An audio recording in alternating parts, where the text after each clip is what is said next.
said that they should be considered to be perfect and saintly. So how can you say that they will become purified? If you say that they will be purified, you're implying that they were impure. But actually that verse is saying that you should consider them to be pure, actually, no, because they are devoted to me. So then Srila Sridhar Maharaj explains what Srila Sridhar Maharaj is really saying is that if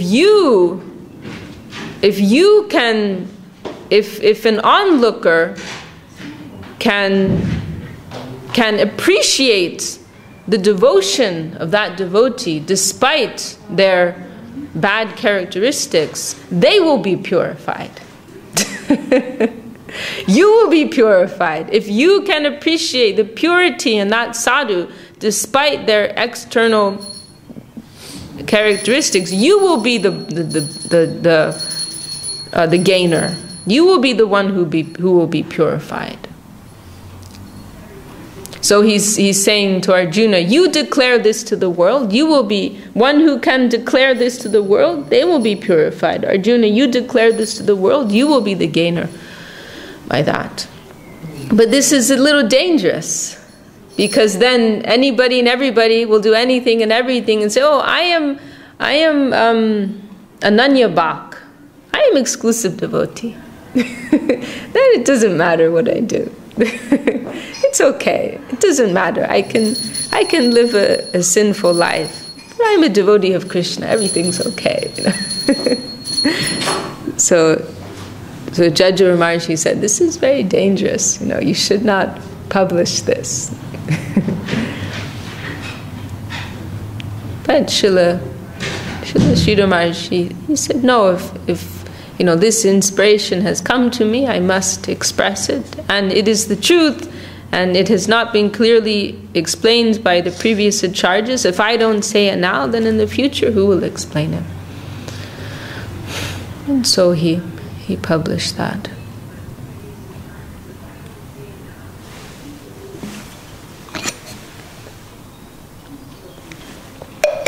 And Srila Gurudev, he made a beautiful comparison how, you know, in the Ramananda Sambad, when Mahaprabhu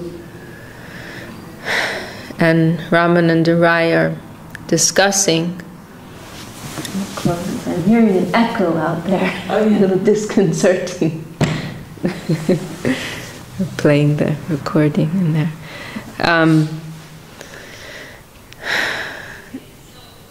Oh, now I'm hearing it over there. Can you close that door?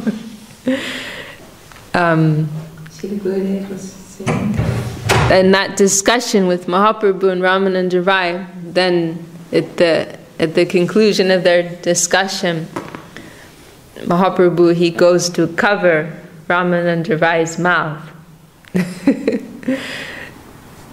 Like, don't say anymore, this is too much now. And so Gurudev, he compared that. So Jajur Maharaj, he tried to put some check on Guru Maharaj. It is too much, it is too high, you know, not to say any. It gives so much hope to continue and to endure and to be compassionate to the devotees we all together in it and going on. It's so important, and to don't think nothing about it mentally. So to just give more encouragement for all of us, because we all are so from such a low and mean and fallen background, isn't it? For the sincere souls, it is very, very helpful, very encouraging. Yes. It's very necessary, actually, also. Yes. Nothing of the Sagun plane can compare to anything of the Nirgun plane. Despite what disqualifications we may have on the one may have on the Sagun side, if they have some touch of the Nirgun, and we must overlook everything else. Oh, that's very beautiful.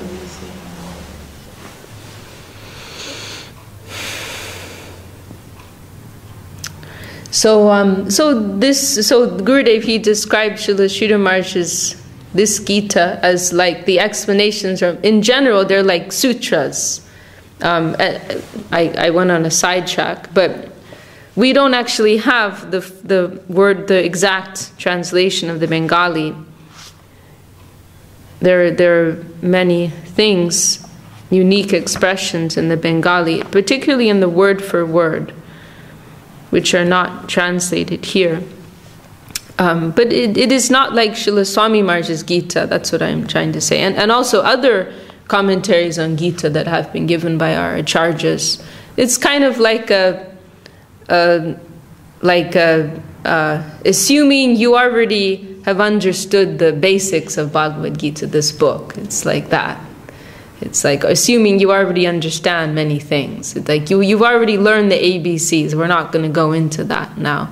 And so it's quite concise in that sense. And only these very unique, well, at least in our English version, these very unique explanations, the Chatur Shloki in the 10th chapter, these verses which we just discussed, and one or two others. They have some commentary, and that's all. But there's also a little bit older edition, a slightly bigger one. It has been written in a very profound language.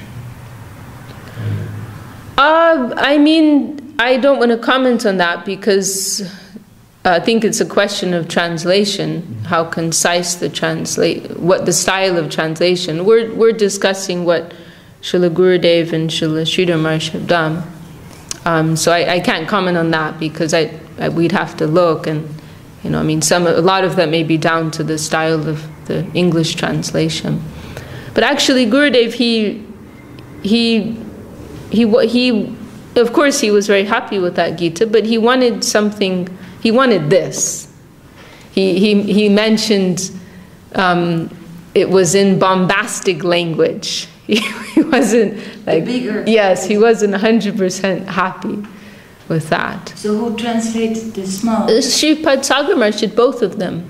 Yeah, because sometimes Gurudev mentioned that English of Sagar Maharaj is different, is a bit like old-fashioned or has a certain style. Yeah. But this because is also Sagar. Yeah, well, as I understand, Gurudev requested him to make it more concise. I know that Gurudev told him, please try to make your English translations more easily understandable. I know he definitely said that to him. Try to make the translations more accessible for the devotees. And I believe I know Gurudev had said he wanted a pocket-sized Gita, something that was more convenient to carry around. But this Gita, Gurudev was really happy about. He was really pleased about this Gita. And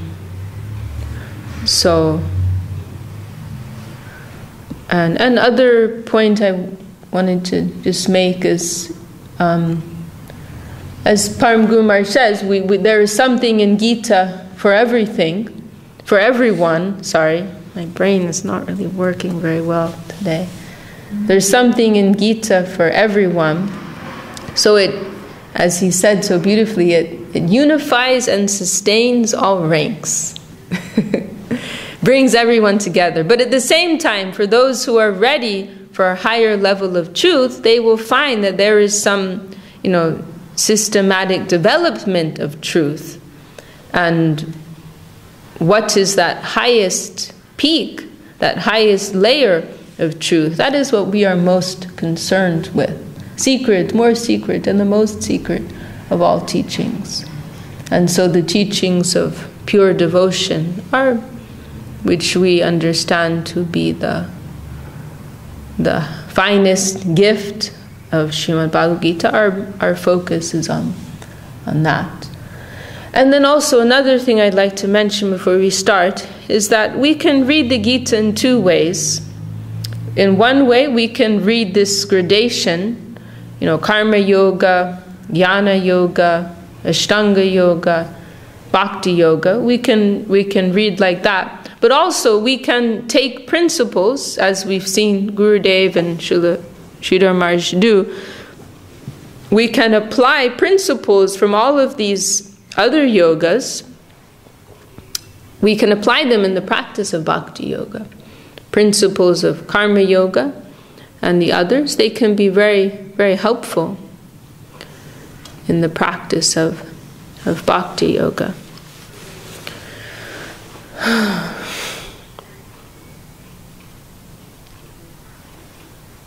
Okay, I think maybe we can proceed to chapter 1.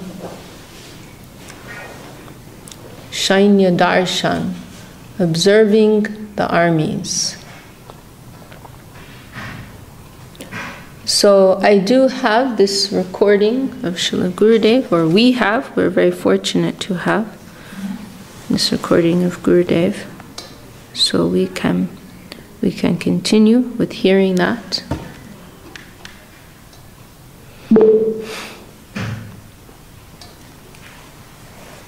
And then also, I was thinking to mention it later, but we can also mention now another helpful perspective is this concept of Buddhi Yoga. Hare Krishna, welcome.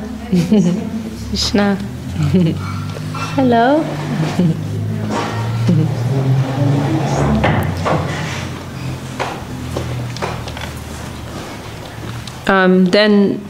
So another point we can make is this point about Buddhi Yoga, that, again, we can see there are these different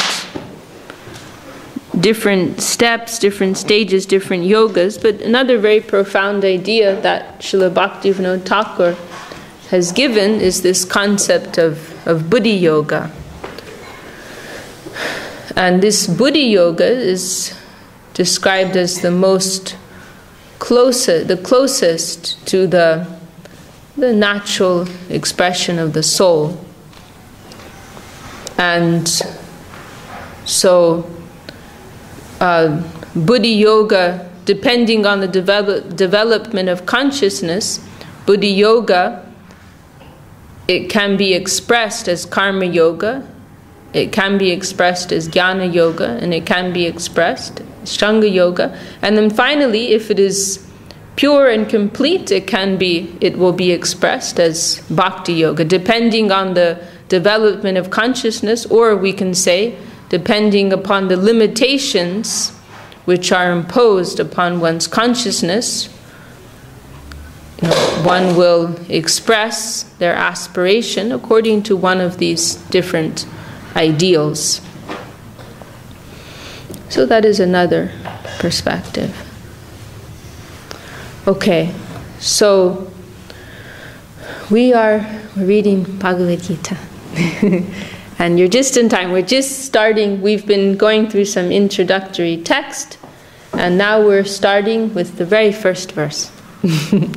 And we have a recording of our Gurudev chanting these verses. So I think what we'll do, we'll listen to the recording, and then afterwards we will also chant. Oh, am I connected to the... Oh no, maybe I'm not connected.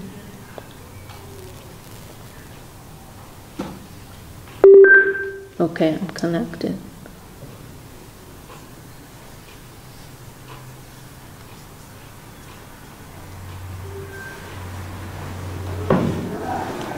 Sri Guru Jaya Srimad Bhagavad-gita Padmukthaya Sauna Darshan Dhritarashtra Uvacha Dharma Kshetri Kuru Kshetri Samaveta Jujutsava Mamaka Pandava Chaiva Kima Kudbata Sanjaya.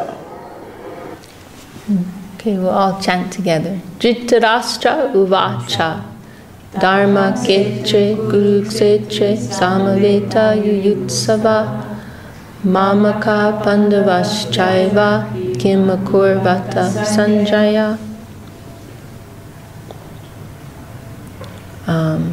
Okay. Shachidiri, you want to read the translation? Dhritarashtra said, O Sanjaya, what happened when my sons and the sons of Pandu assembled for battle at the holy place of Kurukshetra? Okay, so I think everybody here is familiar with the Mahabharata and the background to Bhagavad-gita, so we don't have to go into that discussion. But just one nice comment, because there's one commentary of one of our teachers, our acharyas, Srila Vishwanath Chakravarti Thakur, and he comments on this verse that Dhritarashtra, his mind, of course, is a little weak, and he is very concerned that his own sons, headed by Duryodhana, they will be successful. Even though really he knows that the Pandavas are on the side of righteousness, because of this weak nature he has, he's more concerned with his own sons' welfare and success.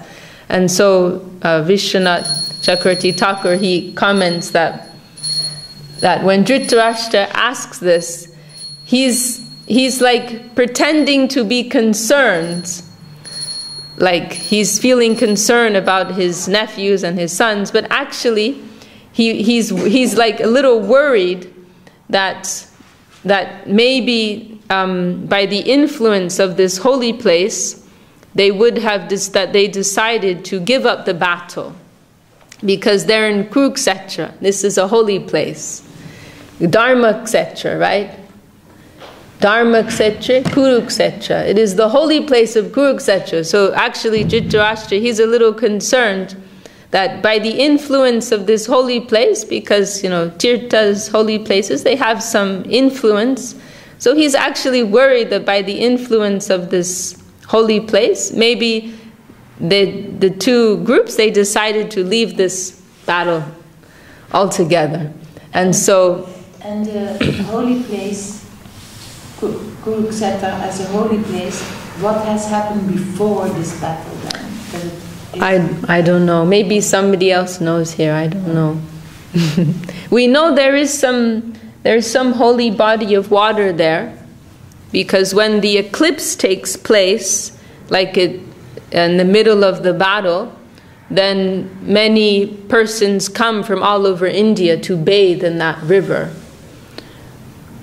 And so there's like this huge gathering of thousands of people at the time of the eclipse, and including the Brajavasis from Vrindavan. That is how they come to meet Krishna there. Yeah. That's all I know.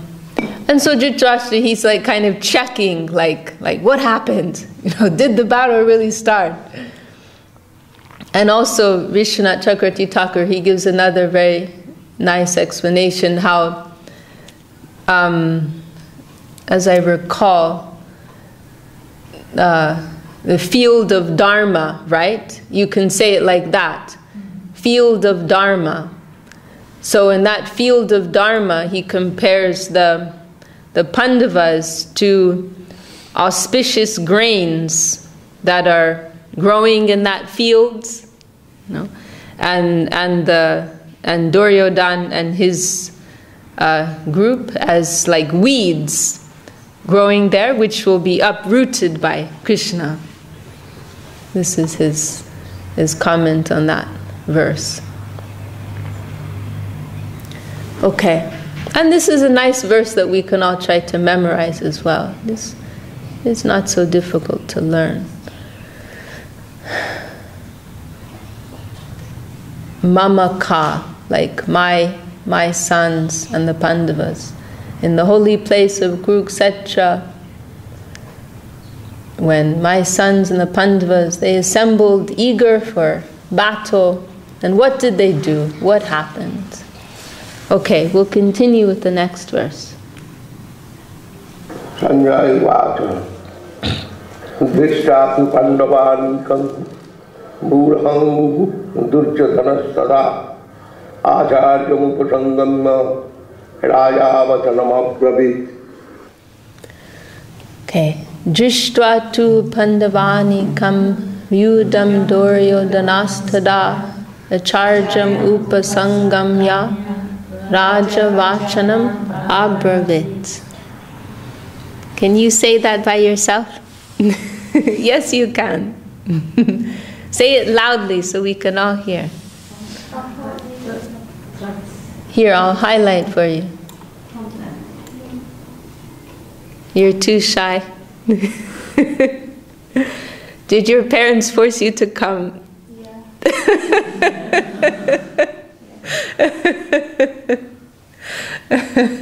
Okay, then we'll go easy on you.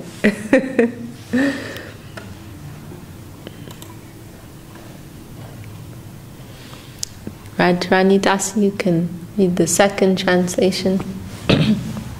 Sanjaya said, seeing the Pandava soldiers and armies arrived for battle, King Duryodhana approached Dronacharya and said. So of course Sanjaya, he is the chariot driver of Dhritarashtra, and he's been given this special blessing, I think by Srila Vyasadeva, right? He gave him this blessing so that he could have this yogic ability, this siddhi, this ability to perceive what was taking place. So Dhritarashtra is inquiring from him. Okay. Pasvaitam Panduputranam Acharya Mahatim Chamum Burham Drupadaputrena Tavasishyena Dhimata. Pashyaitam Panduputranam Acharya Mahatim Chamum Yudam Drupadaputrena Tavasishyena Dhimata.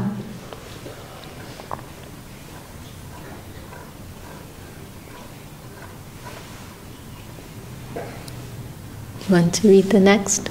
O my teacher, please observe the great armies of the Pandavas, arranged in military formation by your brilliant disciple, Drishtadyumna. Yes. So he's actually being completely sarcastic here, Duryodhana, speaking to Dronacharya. Dronacharya, he's the Astra guru, like the weapons guru of the Pandavas and also the Kauravas. And Dronacharya, he'd had a feud with King Drupada, and as a result of that, King Drupada had done some sacrifice to obtain a son that would kill Dronacharya. And the result of that was this Drishtadyumna. But Dronacharya, he was so liberal-minded that even though he knew that this Drishtadyumna had been born with the purpose to kill him, he instructed him, he taught him in warfare. And so Dronacharya is kind of annoyed about this, and he's speaking sarcastically oh look, your brilliant disciple who you taught, Drishtadyumna, now he's on the other side, and he's helping the Pandavas. Thank you so much.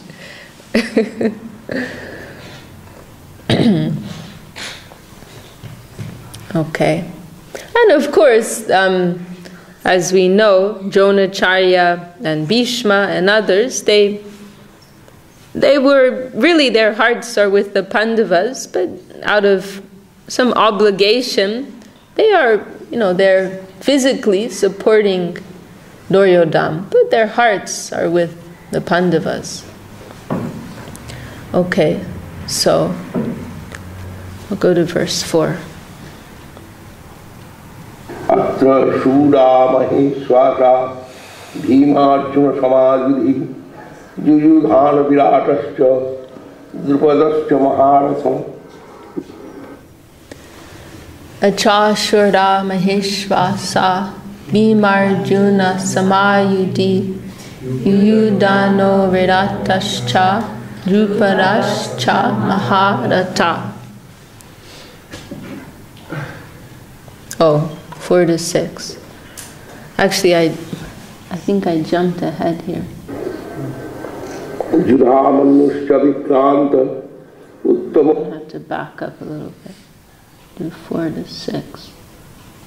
Bhima-Arjuna Samajudhi Yuyudhana Viratascha Drupadascha Maharasa Drishtaketuscha Kitana Kachirajascha Virjaman Urujit Kunti Hojascha Shaibhascha Naratungava Judhamanuscha Vikranta Uttamojascha Virjaman Saubhatru Draupadiyascha Sarva eva Maharatha. Okay, so we're going to chant 5 and 6 together. Purujit kuntibo jascha shaibhyascha narapungava yudamanyuscha vikranta utamojascha viryavan sobhadro dropadeyascha sarva eva maharata. Okay, so do you want to skip or do you? What did you say? Okay, Ramananda Prabhu. 4 to 6 here. Amongst these soldiers are the expert archers, Bhima, Arjuna, and other equally skilled in battle, like Satyaki. Can you read it clearly? Do we need to turn the screen? No, it's okay. I'm reading it here. King Virata, the great fighter Drupada, Drishtaketu, Chikitana, the mighty hero Kashraj, Purijit, and Kuntibhoja. The noble king Shaibya, the valiant Manyu, the heroic Uttamoja, Abhimanyu, and the sons of Draupadi. They all are great warriors indeed. They have such a complicated names, isn't it? Well, to us, Westerners, they'll have very complicated names, right? No, once you're familiar, they're very beautiful names. Hello, my name is Drishtaketu. You have to remember. Drishtaketu. Yeah. That's a very nice name. What is your Latvian name? Roman. Yeah. I thought it was Ila. Or that's Ishan. Okay. Ilya. Okay. I mean, I think Drishtaketu sounds better than Ilya. And now it's Purujit. Yes, Purujit. It's becoming more and more simplified. Names, philosophy, everything becomes much more simple nowadays. Oh no! Oh, I thought when you were into it. No, I mean from the previous ages, like this is like 5,000 years ago. Yeah. And now it is so much more easier. Okay, so we're on verse number 7 now. Asmadanta Vishistadi Tan Nibuddha Vijuttama Nayaka Mama Sainasya Sangatham Tan Bravimite.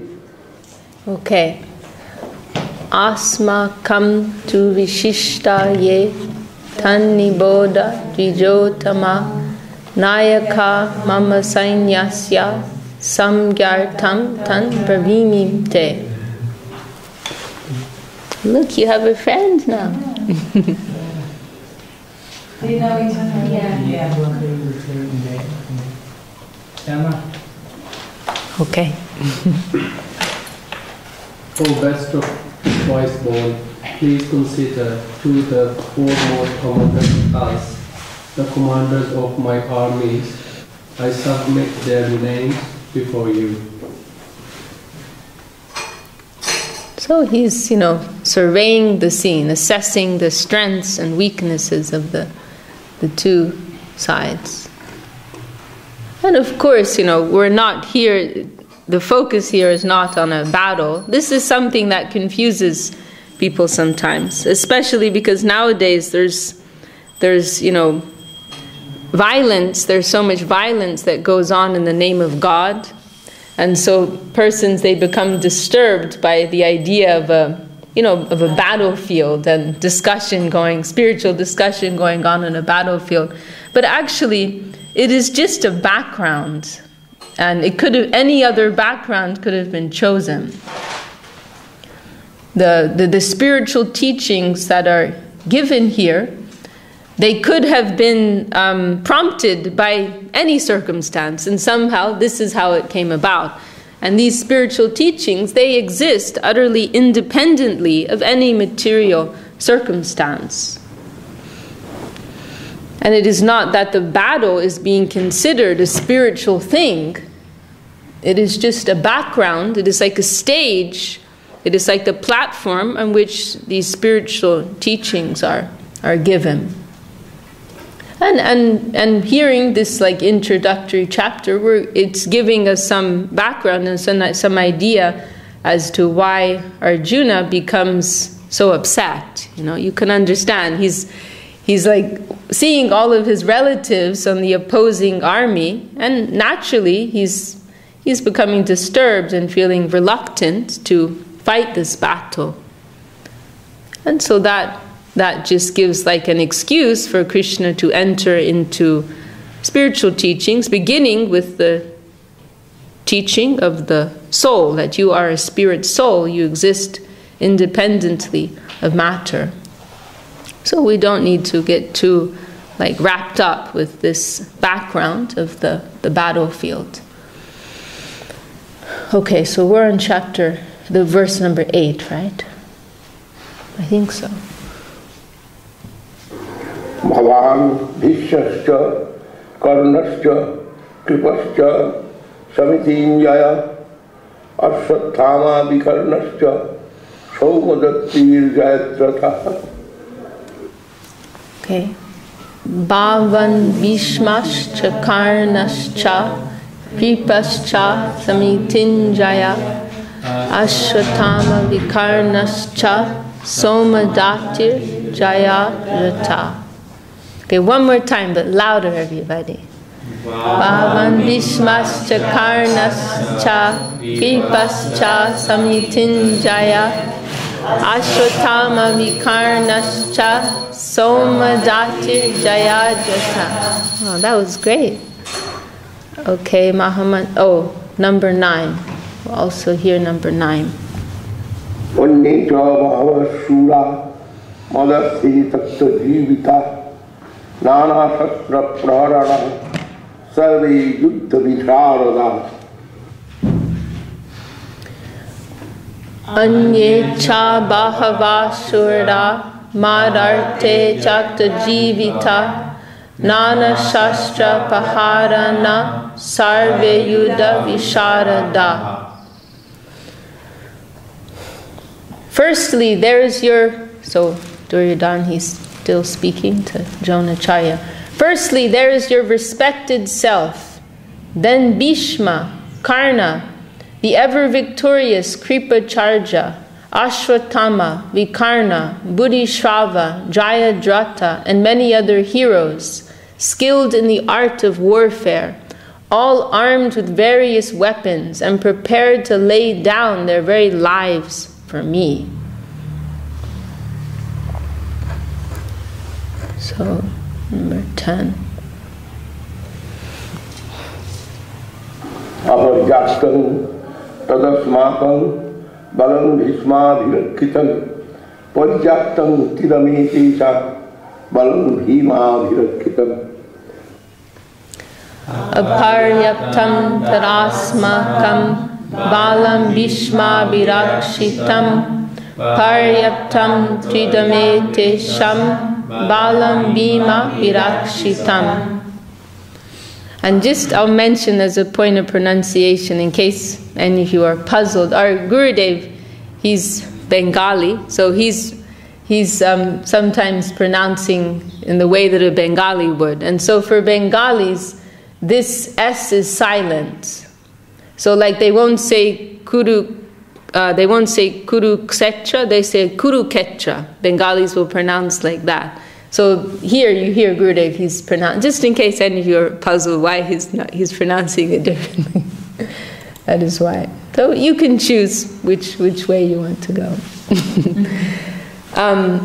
So we didn't chant it, right? Aparyaptam. Did we already chant? Yeah. Oh, sorry. See, my brain is not working today. Yeah, No, it's not. No, really, it's not. I was like typing an email and I was putting all these random letters. I don't know what's going on. So now the translation. It's your turn, right? The strength of our army, headed by Bhishma, seems inestimable. Yet the strength of the Pandavas' army, protected by Bhima, is estimable. Okay, we'll read one more verse and then we'll stop for tonight. Ayaneshu sarveshu yatha bhagam avasthita bhishmameva virakhantu bhavantah sarvaivahi. Ayaneshu sarveshu yatabhagam avastita bhishmameva virakshantu bhavanta sarva evahi. Okay, one more time.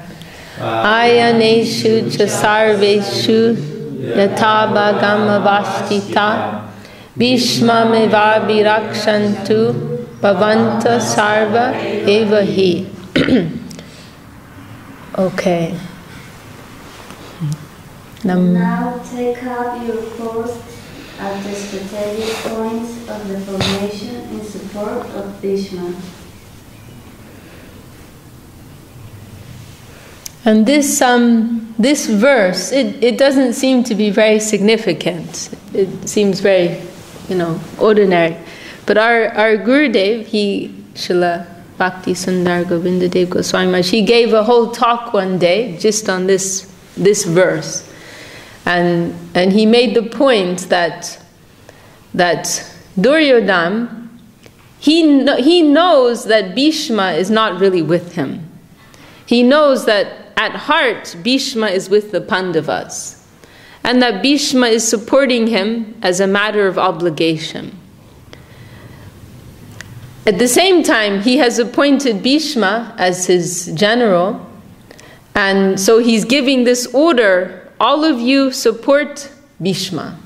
All of you help Bhishma. Even though he knows Bhishma's not really like his friend, he's telling everybody, you support Bhishma. This is very interesting. And so our Gurudev, he made the point that that within our organization, we may have some personality clashes sometimes. And certain persons may be appointed as the head, and we may not personally be so happy about that. We may have some personal points of difference with that person. But at the same time, we should try to be supportive, and we should not go to antithesis, but we should try to go with the synthesis. That when it comes that ultimately we're all trying to serve some higher cause. And so we should be ready to leave aside our differences, our petty differences, for the sake of this higher cause. We will be one for this. A very, very profound reading of that verse. Much food for thought.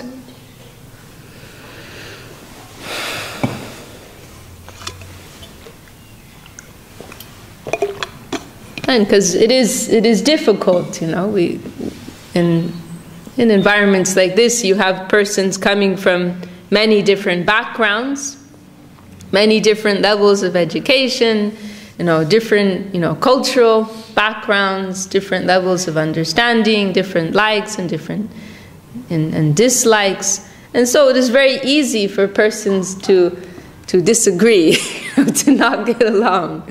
But we try to keep that perspective that we have one common cause, For the sake of that cause, we can try to leave aside our differences and try to go to synthesis, not to thesis. Try to support that, that main flow and main current.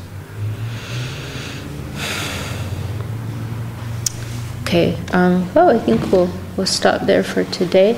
Does anyone want to make any final comment or anything at all?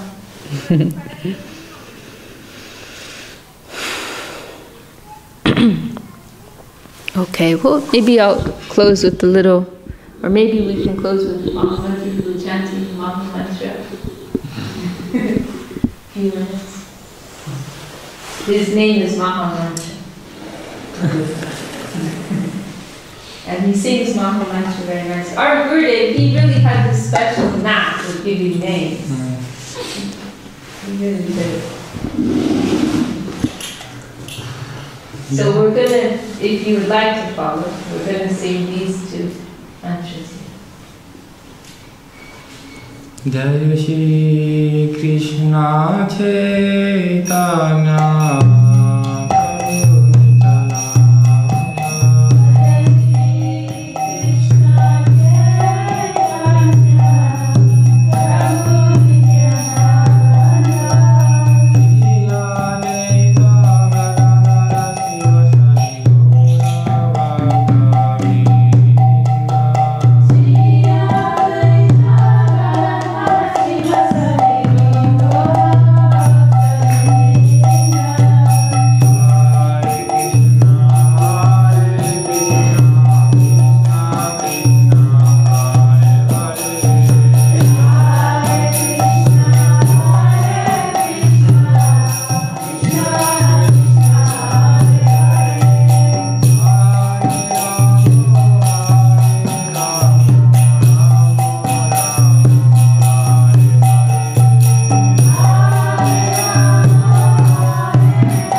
Jai Savarikara Shishi Guru Gauranga Radha Giri Ki Jai. Jai Shila Gurudev Ki Jai.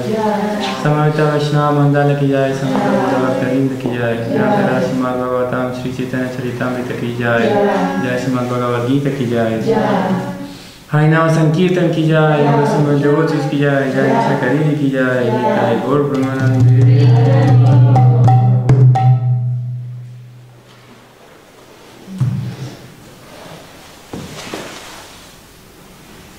Will you join us for some dinner?